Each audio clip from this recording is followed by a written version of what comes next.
बैठो, मैं अभी सुंदर सुंदर मिठाइयाँ भैया के लिए भेजे दे रही हूँ, सो प्रेम से भगवान का भोग लगा देंगे, तुमको जाने की जरूरत नहीं।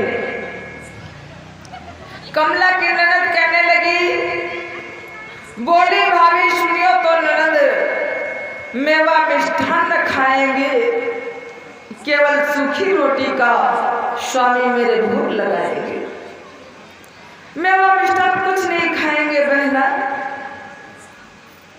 मुझे एक रोटी दे दो तो मेरा धर्म बच जाए। उसी समय कमला की ननद नारायण की बहन ने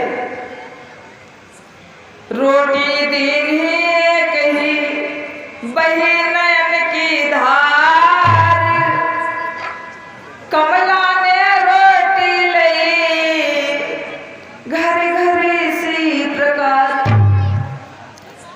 कमला की ननद ने जब एक रोटी कोठी में डाल देती है, इसी प्रकार से मेरे भागवत प्रेमियों आगे बढ़ी कमला, दो चार घरों में और मांगा और रोटी मांग करके चली है। वहां से पानी बरसने लगा, बीच में जो कालिंदी नदी थी उस नदी में बाढ़ आ गई। जब उस नदी में बाढ़ आ गई मेरे भागवत प्रेमियों, तो कमला विचार कर रही है, इतना अपार जल देख करके घबरा रही है। बहन जी नाम बता दो, किस नाम से? मेरी माताओं बहनों, जब बारिश होने लगी, नदी में बाढ़ आ गई, कमला विचार करती अपार जल है, इस जल से बाहर कैसे जाऊंगी उस पार। तो उसी जगह आज एक सती देवी और पुकारने लगी है केवट को, आधी रात्रि का समय है और कहती क्या है, केवट भैया आ जाओ, मुझे नदी से पार जाना है। केवट भैया क्या मेरी पुकार तुम्हारे कानों तक नहीं पड़ रही है? तेरी बहन इस कालिंदी नदी के तट पर पुकार लगा रही है, क्या मेरी आवाज आपके कानों तक नहीं जा रही है? एक सती देवी आवाज आधी रात्रि के समय लगा रही है और वह केवट हो तो आए, क्योंकि आधी रात्रि का समय है, केवट अपने घर में सो रहा होगा। अब विकल होने लगी जब बहन कमला, और कहते क्या है, केवट भैया मैं बहुत हुई बेहाल, अभी तत्काल मेरे केवट भैया, और मैं कब से खड़ी पुकार रही, आ जाओ अब मेरे भैया।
शिवाय परमात्मा की।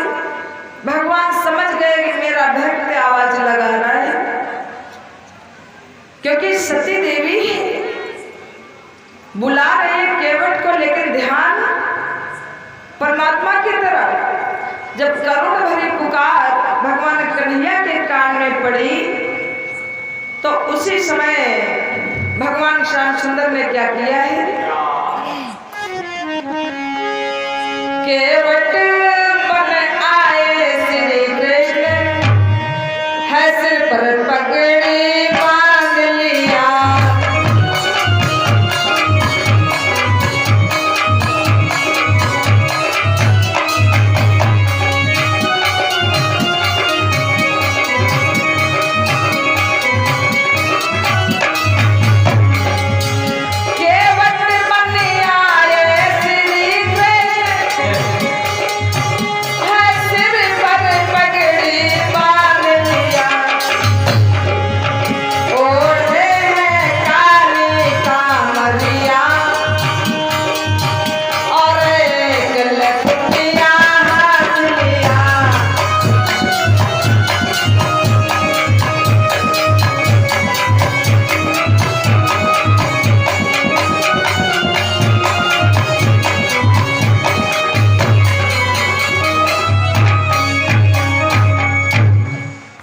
मेरे भाई बहनों, उसी समय उस करुण भरी पुकार को सुन करके भगवान श्याम सुंदर ने क्या किया है, केवट का बाना बना लिया, सिर पर पगड़ी बांध लिया, एक काली कमरिया ओढ़ करके लकुटिया हाथ में ले लिया और आ गए उसी कमला के पास प्रकट हुए। जब ये कमला बहन ने देखा कि केवट भैया आ गए हैं, गदगद हो गई। कहा भैया आप कहां पर थे, इतनी देर लगा दी। जब कमला ने देखा कि केवट भैया तो आ गए, लेकिन इनके पास में ना नाव है और ना बल्ली, ये पार करेंगे तो कैसे करेंगे। तो केवट भैया से कहने लगी है, बहन कमला भैया आपके पास न नाव है न बल्ली है, आप कैसे पार करेंगे इतने गहरे जल में। भगवान श्याम सुंदर कहने लगे, घबराओ नहीं बहना, मैं तुम्हें जरूर पार उतारूंगा। मत घबराओ मेरी बहना, मैं तुमको पार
मैंने घबराने की कोई बात नहीं है, मत घबराओ, मैं तुम्हें पार उतार दूंगा। मैंने न जाने कितने लाखों पापियों को पार कर दिया है, तुमको पार उतार दूंगा, घबराने की कोई बात नहीं है, मत घबराओ बहन। कमला भीग गई थी बारिश के समय।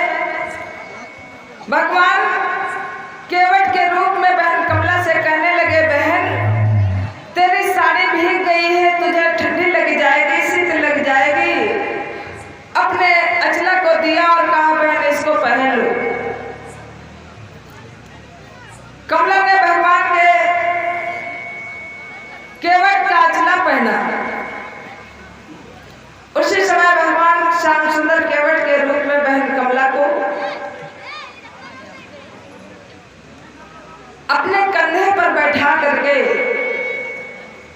और जमुना जी में धंस गए पार जाने के लिए। पार करके जहाँ पे सूखी रास्ता मिल गई वहां पे उतार दिया है बहन को, कंधे पर बैठा करके, क्योंकि भगवान अपने भक्तों की रक्षा पग पग पर करते हैं। इतने अपार जल से कौन ऐसा केवट होगा जो कंधे पर बैठा करके पार कर देगा। परमात्मा केवट बने भक्त के लिए और केवट बन करके पार उतार दिया। कहा जाओ बहन तुम्हें जहां जाना है। कमला कहने लगी भैया मेरे पास उतराई भी नहीं है, क्या दूं? तो केवट के रूप में भगवान बोले इसका सोच विचार मत करो, जाओ तुम्हें जहां जाना है। इस रास्ते में जो कोई आ जाता है मैं उसको पार कर देता हूँ। इस रास्ते में, मेरे रास्ते में मेरी ओर जो भक्त बढ़ता है मैं उसकी ओर 60 कदम बढ़ता हूँ। जब कोई भक्त हमारा 1 कदम बढ़ता मेरी ओर,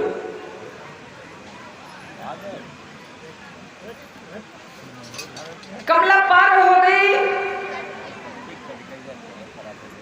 और जहां पे नारायण भक्त तपस्या कर रहे थे, आराधना कर रहे थे, उसी जगह पर पहुंच गई है कमला बहन।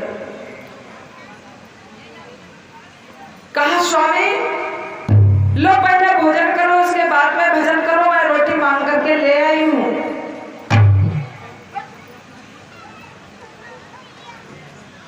नारायण ने देखा कि कमला जो वस्त्र पहन करके गई थी वो वस्त्र पहन करके नहीं आई है, दूसरा पहन करके आई है।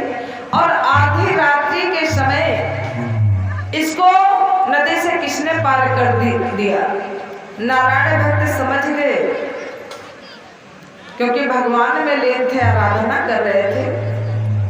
देख लिया कि परमात्मा ने आधी रात्रि के अमल में कमला को पार उतारा है। तो कमला से पूछने लगे नारायण भक्त,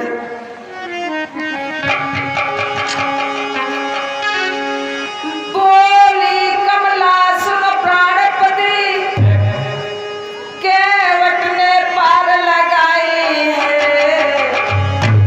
और दीन्हा है उसने पीतांबर सो पर यहाँ पर आई है।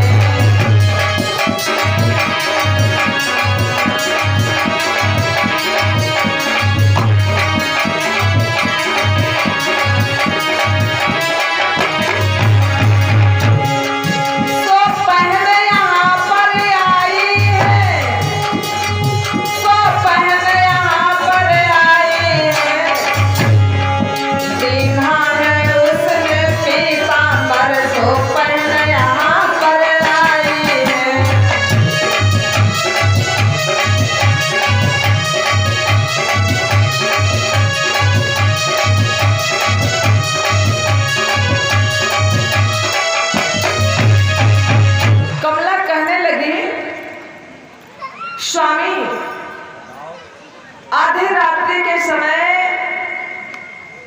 केवट ने मुझे पार उतारा है और उन्होंने ही अपना पीतांबर दिया है, सो पहन करके मैं आई हूं।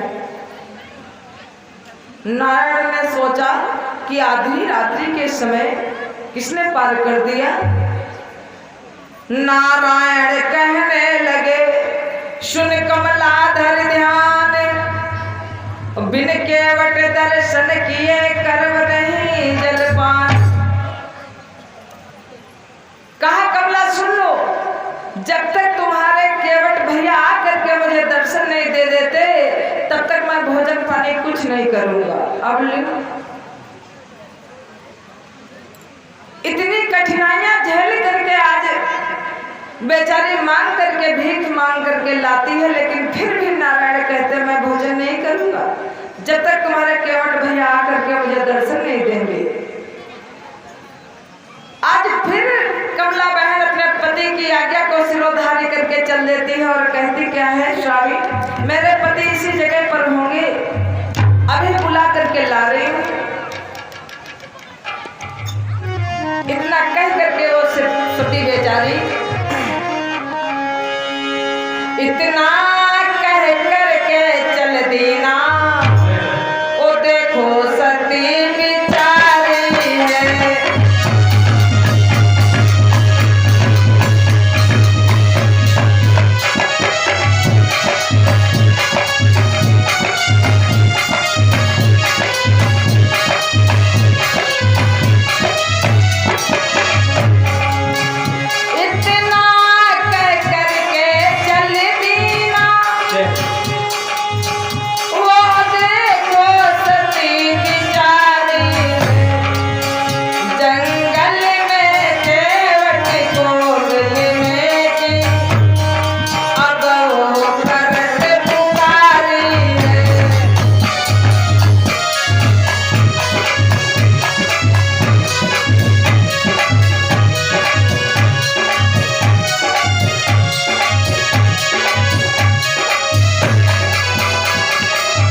चल देती है और जंगल में पहुंच करके उसी जगह पर पुकार लगाती है जहां पर से केवट भैया ने पार उतारा था। कहती है केवट भैया आ जाओ, जब तक आप नहीं आएंगे मेरे पति को दर्शन नहीं देंगे तब तक मेरे पति भोजन पानी कुछ नहीं करेंगे, चलो मेरे साथ। हाँ भैया। ये हमारे भैया कल्लू राम यादव जुगराजपुर से भगवान के चरणों में स्वर्ण द्रव्य का दान कर रहे हैं। जीवन मंगलमय हो, बोलो वृंदावन बिहारी लाल की।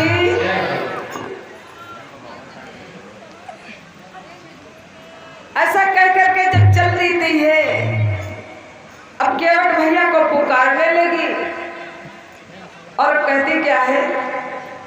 शुभ नाम बेटा। गुप्त दान महाकल्याण। भैया प्रसाद ले लो मामा जी से।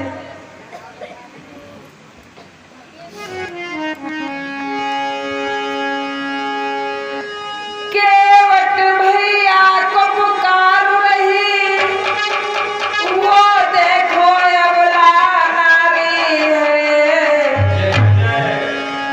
अब लाज हमारी जाती है, पति की मर्जी क्या भारी है।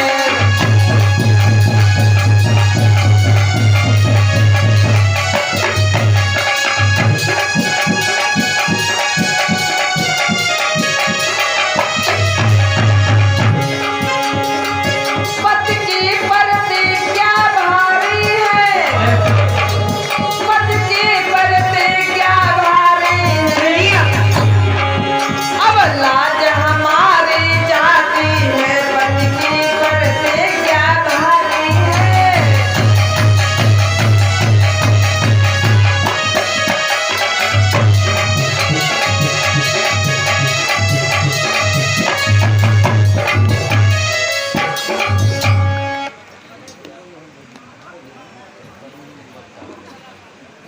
मेरे भागवत प्रेमियों, पुकार रही केवट को, कहती है केवट भैया जल्दी से आ जाओ, नहीं तो मेरी लाज चली जाएगी, क्योंकि एक सती देवी की प्राण चले जाए लेकिन लाज न जाने पाए।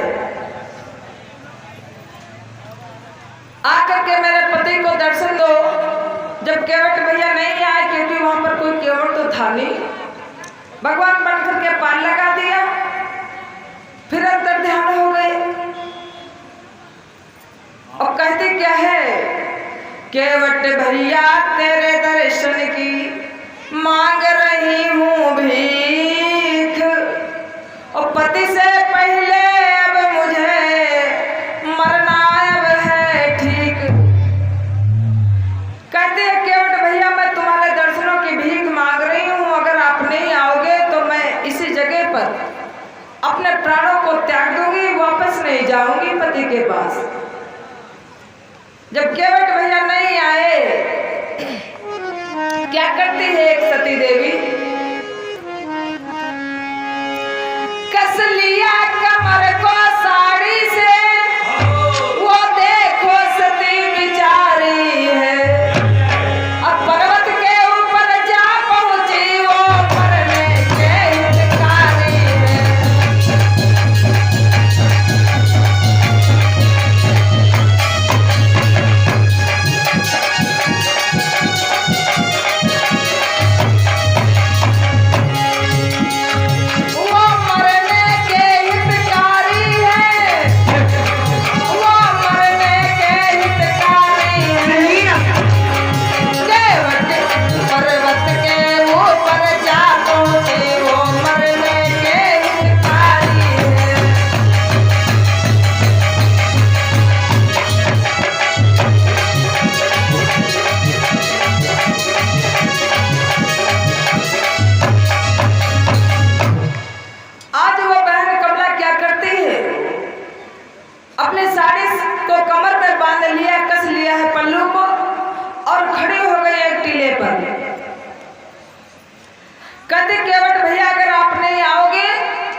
जिस समय कमला टीले पर खड़ी होकर के मरने के लिए तैयार होती है,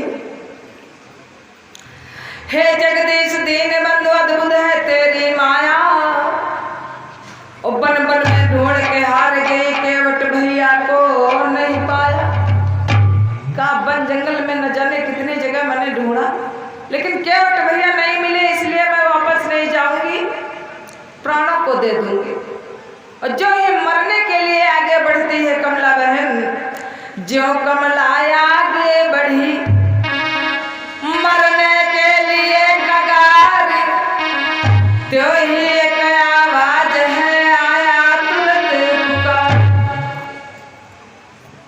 एक आवाज आई है, जब कूदने के लिए चली नदी में, वैसे ही आवाज आई है कि बहन रुक जा, बहन रुक जा। ऐसे आवाज जब सुनी कमला ने तो रुक गई कमला। उसी समय भगवान ने क्या किया है, केवट का रूप बना करके कमला के पास प्रकट हुए।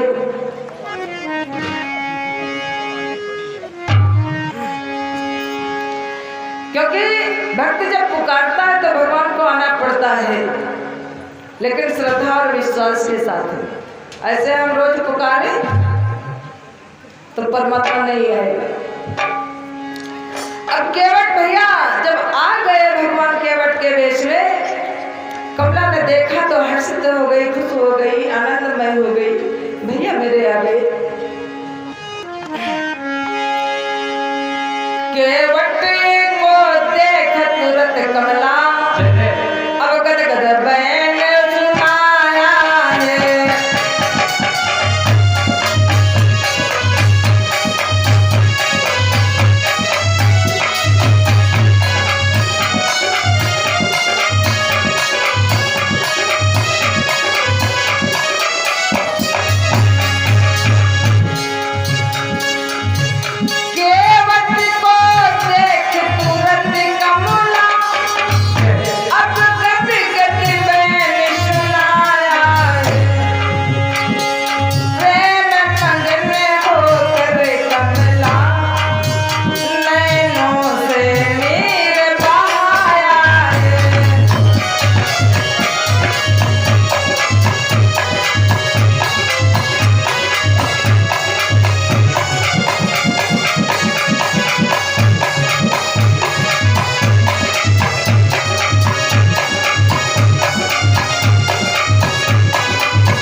जिस समय केवट भैया को देखती है बहन कमला, तो इतना गदगद हो गई, इतना खुश हो गई, तो प्रेम में मगन होकर कमला नैनों से नीर बहा।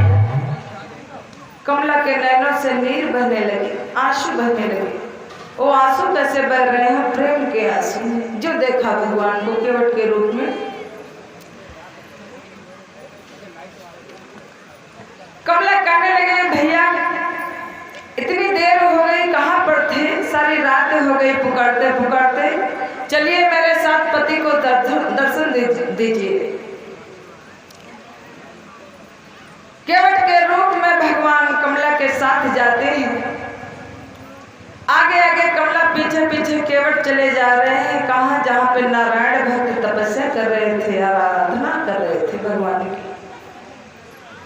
पहुंच गए, कहा स्वामी देखो मेरे भैया आए हैं।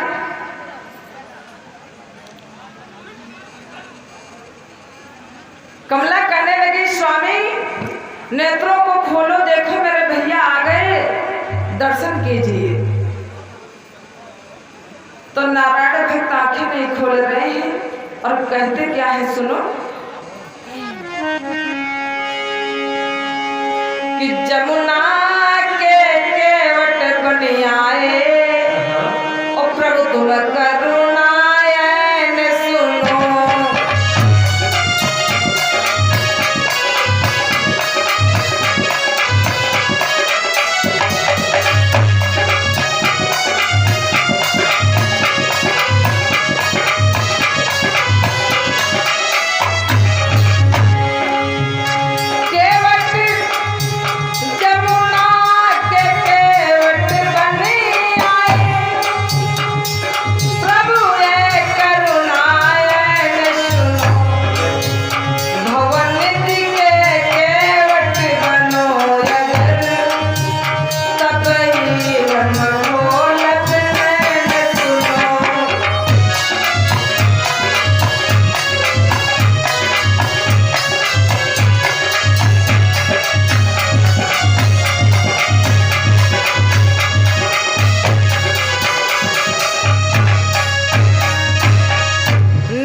वादा नहीं करोगे मुझसे तब तक मैं अपने नेत्रों को नहीं खोलूंगा।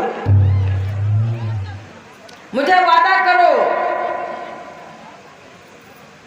कि भवनिधि के भवसागर के केवट बनना पड़ेगा तुम्हें। उसी समय मेरे भागवत प्रेमियों केवट का बाना बदल करके भगवान गुरु वेश में आ जाते हैं। दोनों पति पत्नी नारायण और कमला को उपदेश देते हैं और कहा जाओ मेरे चरणों का ध्यान करना। घर में जाकर के भगवान के चरणों का ध्यान करते हैं दोनों। अंत समय दोनों प्राणियों के लिए मेरे भागवत प्रेमियों विमान आता है, स्वर्ग से विमान आता है। दोनों की आत्मा विमान में बैठ जाती है और वैकुंठ लोक को चली जाती है। इस प्रकार से मेरे भागवत प्रेमियों भगवान अपने भक्तों की पग पग पर रक्षा करते हैं। प्रेम से बोलो वृंदावन बिहारी